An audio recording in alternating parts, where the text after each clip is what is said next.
Hello and welcome back. This is the week 5 lecture. So now we are moving on from the narrative. Now that we have submitted essay 1, we are ready to get started on unit 2, which is analysis. But before we get into analysis, there is one final thing I would like you guys to do concerning the narrative. So I like to do this every time we've just submitted a major essay. So at the end of each of our major units, or at least for the first 3 units, we might not have time to do this at the end of unit 4, but I always like to do a little reflection after we've submitted a major essay. So essay 1 is in the books, and before we move on to our next unit, I want you guys to just sort of think back while the essay is still fresh in your mind and write down a brief reflection. If you don't have a chance to really write it down, at least think a little bit about essay 1. Think about how it went. How do you feel about the assignment? It's good to start thinking about yourselves critically as writers. You need to start critically sort of evaluating your own work. So once you've submitted a major essay, look back on that work and maybe just jot down a few thoughts, a few impressions. How do you feel about the paper? What kind of grade are you expecting? You can also talk about, just what you think you did well, like what areas, and what areas were you feeling pretty confident, and then what are the things that you might need to improve. I especially encourage you to think about the writing process. Think about all of those different steps and stages of the writing process. How did that stuff work for you? Talk about pre-writing. Did you have a good outline? Did you sort of work with that outline? Did you use that outline as a plan to guide you during the drafting stage? Were you able to come up with some ideas during the idea generation part of pre-writing? Did some of those early activities help you? And then you can talk about drafting. Were you able to put together a complete rough draft around the middle of the week like I recommended? And how about post-writing? Did you leave yourself enough time to revise and edit before submitting your final draft? So it's good to be honest. If there are a few things you would have liked to have done differently, if there are some things that you think you definitely need to improve on in the future, don't feel bad. Go ahead and write those down, because we want a record of our thoughts and feelings so we can make some adjustments as we're preparing to do essay 2 in a few weeks. You can look back on your reflections about essay 1, and those could help you. They might give you some things to focus on, some things to really make sure you do better on next time around. So it's always good to jot down a few thoughts. And again, if you're not able to write down a reflection, at least think a little bit about essay 1. What did you feel good about? And then also, what are some things you would like to improve upon next time?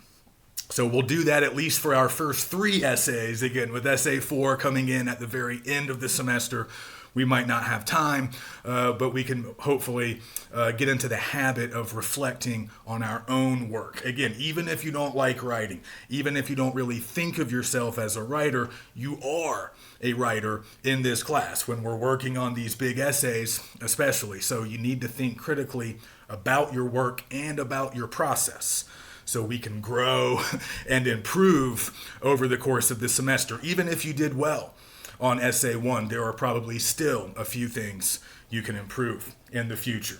Okay, so let's move on to analysis. As we will see very quickly this week, analysis is very different from narrative. These are very different writing techniques, very different styles. So we're going to be learning some new things this week, and we're going to have a very different sort of purpose as we move towards essay 2. We're going to be trying to accomplish different things with essay 2 compared to what we were doing with essay 1. So analysis, though, like narrative, does come in handy in a lot of different situations. So really all of the writing techniques we're learning this semester, that's true for all of them. I mean, that's obviously a big reason why we're teaching these particular styles or techniques, because they can help you in a lot of different scenarios and a lot of different academic settings. So they are not confined to English class, and that's very much true of analysis. You can use the basics of analysis in a lot of different academic disciplines, whether it's science, math, history. It really doesn't matter, and it also comes in handy in a lot of potential workplace scenarios. So we talked about this with narrative, how we use narrative all the time, both in school, in our personal lives, at work. Humans understand information very well when it's presented as narrative. So we talked about some of the reasons why narratives come in handy. People are comfortable with them, we like them, they're entertaining, we use them all the time. But really the same can be said for analysis. We use analysis a lot, and not just in school. Analysis is really useful anytime we're trying to explain difficult or complex things. So often at our work, in class, or maybe in our everyday sort of home life, we have to explain things. We have to make an audience understand certain complex principles or concepts or subjects, and we can use analysis to help us do that. So hopefully once you learn the basics, you'll be able to analyze virtually anything. That's part of what makes it such a great writing technique to master, because you really can analyze almost anything under the sun, as long as it is somewhat complex and it has multiple parts. So we're going to see that, and you guys will ultimately have a lot of freedom to choose your own subjects of analysis, because as we're going to see today, the options are virtually limitless. So let's start with some basic terms and concepts today. Let's just kind of learn the basics like we did at the beginning of our narrative unit. We don't have quite as many terms and definitions for analysis. If you remember, with narrative, we had a lot of terminology, a lot of vocabulary, all of those different elements, all of the different parts of descriptive writing. We had a lot of terms. It took us the better part of 2 weeks to cover them all. We're not going to have as many to learn with analysis, but we do need to know a few. So let's start with a really important basic definition. Let's just define what it means to analyze. And this is important. We're going to keep coming back to this both figuratively and literally in some cases. So to analyze, it comes from a Greek word for undo. So that kind of gives us a hint. It literally means to undo or disassemble something. So for us, to analyze means to break something down into its individual parts or elements in order to figure out how that thing works, what it does, how it works, why it matters. So in some cases, we are literally taking apart an object, maybe a mechanical device, but we can do this for anything. We are taking the subject apart, disassembling it, and we are looking at those individual parts and elements. Again, we only need to analyze somewhat complex things. If it's a really simple subject, we probably don't need to analyze it in order to explain it. But for complex subjects, we want to break them down into their individual parts and elements, because all complex subjects are made up of multiple different individual parts and elements. So we're going to examine those individual parts and elements. We're going to understand the relationships between them, how they work together to create the whole, to create the overall subject that we are analyzing. So in some cases, we disassemble the subject, look at the individual parts, and then we might literally put them all back together again. We might literally kind of rebuild or reassemble our subject in order to arrive at a greater understanding of it, and most importantly, to communicate that greater understanding to our audience. So it's always good to sort of think in really literal terms at first when we're thinking about analysis. And there are some of you who might be kind of mechanically inclined, some people who like to work with their hands, maybe people who work on cars. This really can be very literal for you guys, and you might even end up analyzing some of these sort of mechanical devices or mechanical objects. But think about a car engine. Sometimes if we want to think literally, we should think of actual like mechanical devices. We could take apart a car engine look at its individual parts or elements, and then reassemble it in order to gain a greater understanding of that engine. And we can do this for a lot of sort of electrical devices, or, if anybody has ever built their own computer, or really if you build anything, it would be possible to then disassemble it, go through each element and part, sort of explain what it does, how it works with the other parts, and then we can put it back together again to really show how it functions. So we're just trying to arrive at that greater understanding, again, so we can communicate that to an audience. So that's what we're doing. And in the case of like car engines or other mechanical objects, we might be disassembling and reassembling literally. We might actually be doing all of that with our hands. But in other cases, we're going to be doing it sort of figuratively. So we can also analyze texts. And in fact, we've already done a little bit of this. Think about your discussion post about salvation. So one of the narratives we read in our book, I asked you guys to discuss that text, to sort of answer some questions about it, and think about the nature of my questions. We were talking about the overall text, right? That entire narrative was our subject of analysis. But my questions on the discussion board forced you guys to really zero in on specific elements of the narrative, right? The elements that we had been learning about. So I asked you about setting. I asked you about characters. I asked you about conflict. So I was zeroing in on specific things that you had to explore and talk about. And that's how we analyze a narrative. If we're going to understand the overall narrative, that overall narrative point or theme, we have to first understand how the individual elements are working.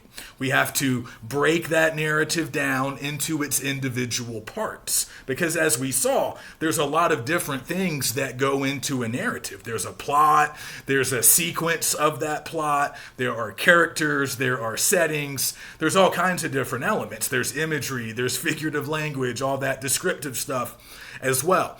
So we could have really focused on a lot of different elements. We didn't cover all of the elements, but I did ask you to zero in on a few specific ones. And that's how we were able to analyze the story. If you guys did well, chances are you talked about characters, you talked about setting, you talked about conflict, and you used all of your ideas about those elements to explain the overall narrative point. So by talking about the individual parts, we're sort of putting the whole thing together and explaining the overall meaning of the story. So we can do this whether it's with a mechanical object that we can be hands-on with, or if it's the text and we're just sort of doing our analysis in a more figurative way. We're still breaking down that story, that text, into its individual parts, looking at them, looking at their relationships. Then we're putting it all back together to explain what the story does, what it means, and that overall significance. So again, we can analyze anything. That's what's so cool about it.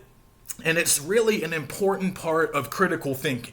So we talked about critical thinking back in week 1. Analysis is really a foundation of critical thinking because it gives you the ability to sort of look beneath the surface of things. And again, you can explain complex things. Sometimes you can explain abstract things. That's really the name of the game for analysis, is to take the difficult or the abstract and to turn them into concrete and specific explanations. Again, this is a way to explain things. This is a way to make your audience understand things about whatever your subject of analysis happens to be. So to be able to do this, again, it's not just going to help you in here, but it should help you in a lot of future situations as well. So let's go back to our definitions and terms. So we know what it means to analyze. So now let's understand a few other key terms. So our subject of analysis, that is simply the thing that we are analyzing. And there's going to be a lot of different potential subjects depending on what you are interested in, what you want to work with. But as you've already seen, we can analyze mechanical devices, we can analyze texts, in some cases we can analyze people, we can analyze events. There's a lot of different things we can analyze, and we'll see that a little more as we move along. But you always have to have a subject of analysis, and you always need to clearly identify it at the beginning of your analysis. The next step, once you have your subject identified and introduced, the next step is to settle on a principle or framework of analysis. So this concept is a little bit tricky. It's kind of weird, but really just think of it as the structure that you are giving to your analysis. So once you've chosen your subject, if you've chosen well and it's truly a complex subject, what you'll notice is there's a lot of different directions that you might be able to go with your analysis. Depending on what you're trying to accomplish, depending on what you want to explain to your audience, you can choose to focus on certain elements or certain parts. And then there might be some other elements or parts that you leave out. If it's a relatively simple object or subject of analysis, you might be able to cover all of the elements. But oftentimes we're making choices about which elements are most important for what we are trying to accomplish. So I'll give you sort of a simple example. If we wanted to analyze a bicycle, okay, this is a pretty simple, relatively simple mechanical device. And let's say we are explaining it to an alien. A visitor to our planet who has never seen a bicycle before. So if we remain on a very general sort of abstract level and we just tell the alien, yeah, you get on the bicycle and you just kind of go. If you remain on that sort of general level, or if you just jump to the end point, they might not have a clear picture of how the bicycle works, how the individual parts are working together to create the overall effect or meaning of the bicycle, which is, of course, motion, making us go, making us move forward. So in order to really analyze the bicycle in a way that would be completely specific and detailed, you want to break that bicycle down into those individual elements and parts. But first, you want to choose a framework or a principle to organize your analysis. So again, the best way to do this is to ask yourself, what are you trying to accomplish with your analysis? In other words, what are you trying to show? What are you trying to illustrate or explain to your audience? So if I'm talking to this alien, I'm trying to explain how a person makes a bicycle go. So I'm focused on motion, I'm focused on movement. So that's going to govern the choices that I make about the individual elements and parts that I want to talk about. So when I start breaking my bicycle down, I'm going to focus on the parts and elements that are most closely related to motion.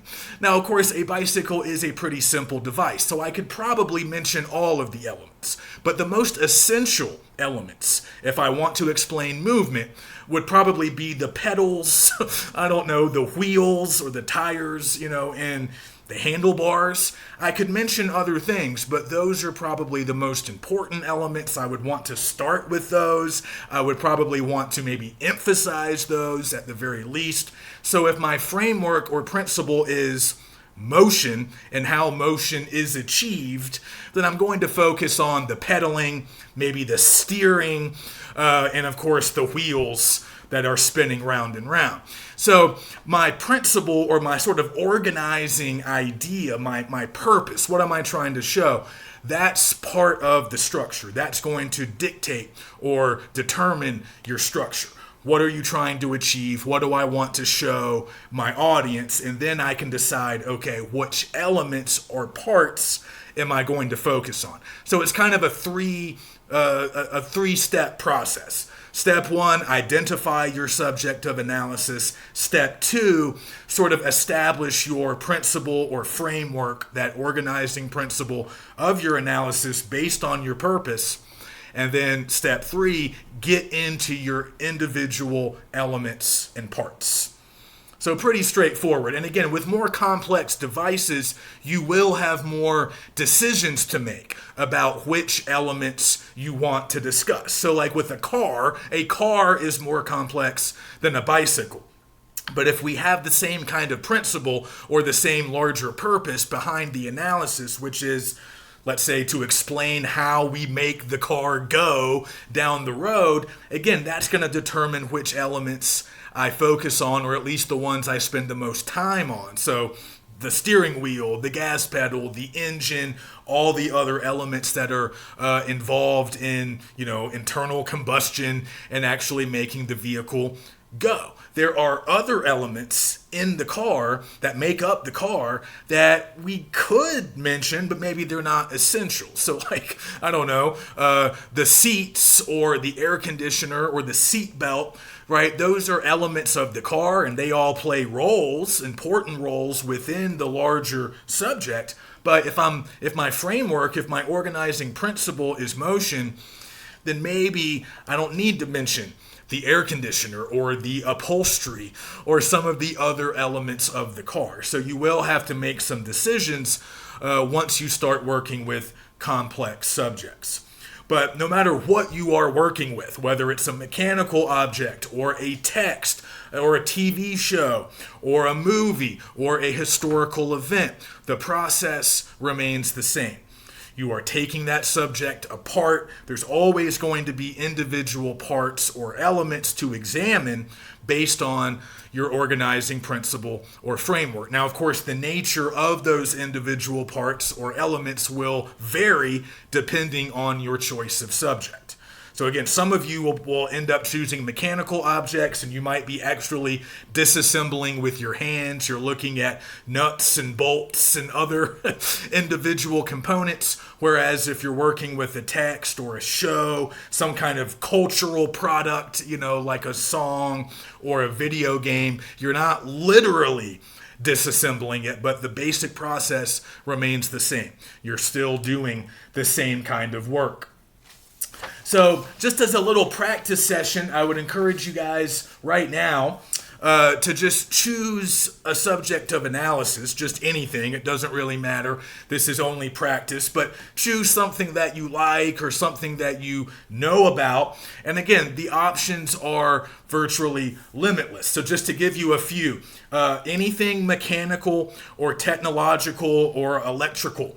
Like I've been saying, those work really well for analysis. Also, any book, any short story, any poem, any essay, like the essays in our book, any TV show, any movie. You could even do commercials. Any kind of advertisement can be analyzed. Songs. We've already done a little bit of song analysis back in our first discussion post. You can do any kind of game. Games can often be analyzed. Both sports, baseball, basketball, but also board games. I've mentioned video games. If you go back to John McPhee's essay, The Search for Marvin Gardens, he's kind of analyzing Monopoly at times in that game. He's doing it in kind of a weird way, but that is part of the essay. And we're also going to see an example, I think, next week of an analysis of writing, a particular type of writing. So you could also do that. You could analyze any type of writing activity, any type of reading activity, or any type of speaking activity. I mean, you could analyze, the best way to give a speech. We're going to look at an example of how to write poetry. There's an analysis for that. So any kind of writing, reading, or speaking activity can probably be analyzed. Again, as long as it has multiple steps or parts or elements, it can probably be analyzed.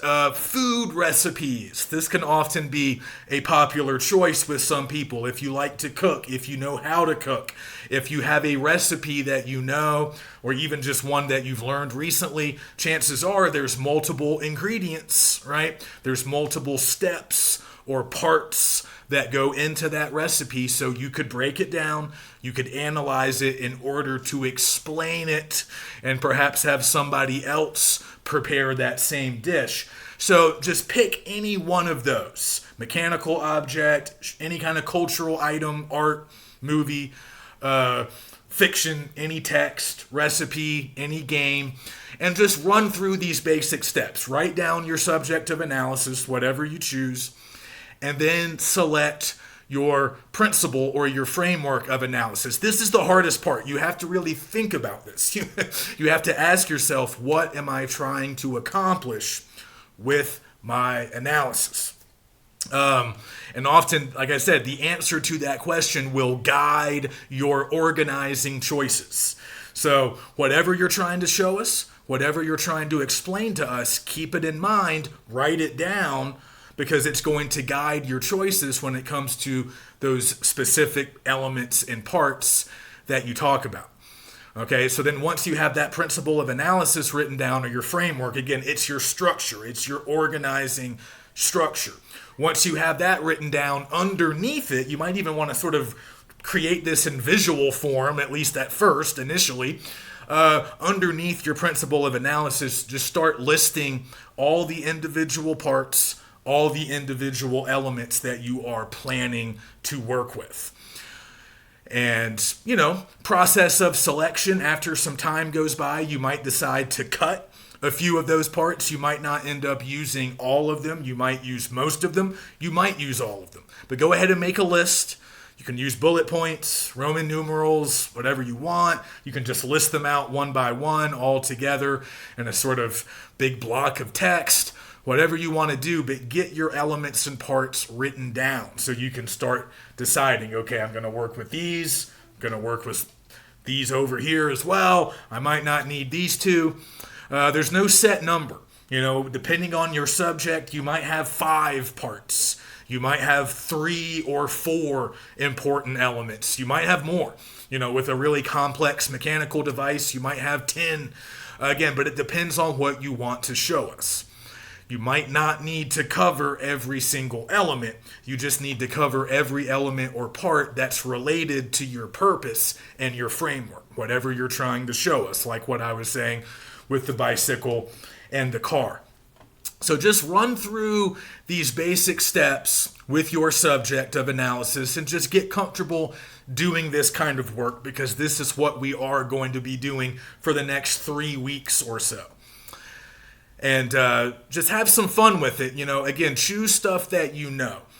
That's what works best typically with analysis. You're eventually, like with the narrative, you're going to have a lot of freedom when it comes to choosing your subject or your topic. So it's fine to use knowledge that you already possess. We are not doing any research for this paper.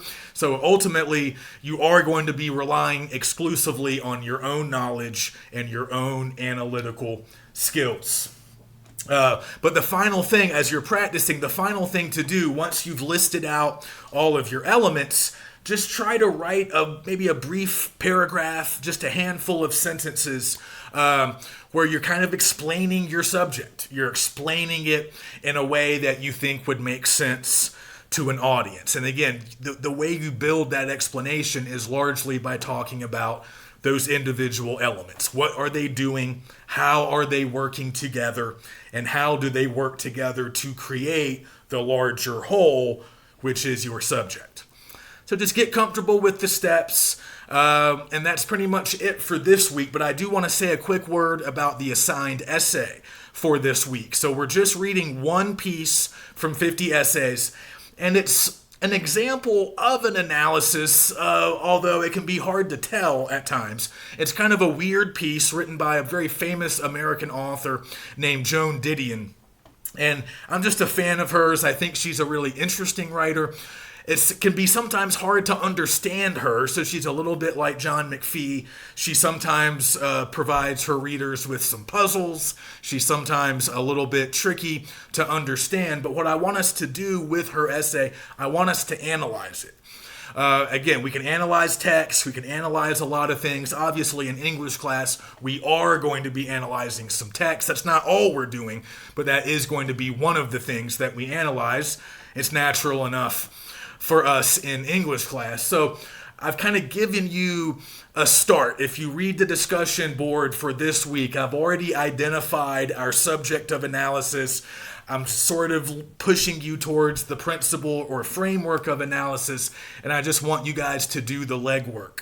So we'll practice these basic analytical steps using this difficult essay. So it will be a challenge. For now, this first practice round, feel free to choose a subject that's pretty easy to analyze. We can start small, start with something relatively easy as we get comfortable with these steps, and then we'll tackle Didion's essay, which will be more challenging. Okay, so if you have any questions, let me know. And then next week, when I see you again, we'll be getting started on a specific type of analysis, which is process analysis. And that's when you guys will start to have the freedom to really choose your own subjects. And we'll start thinking about Essay 2.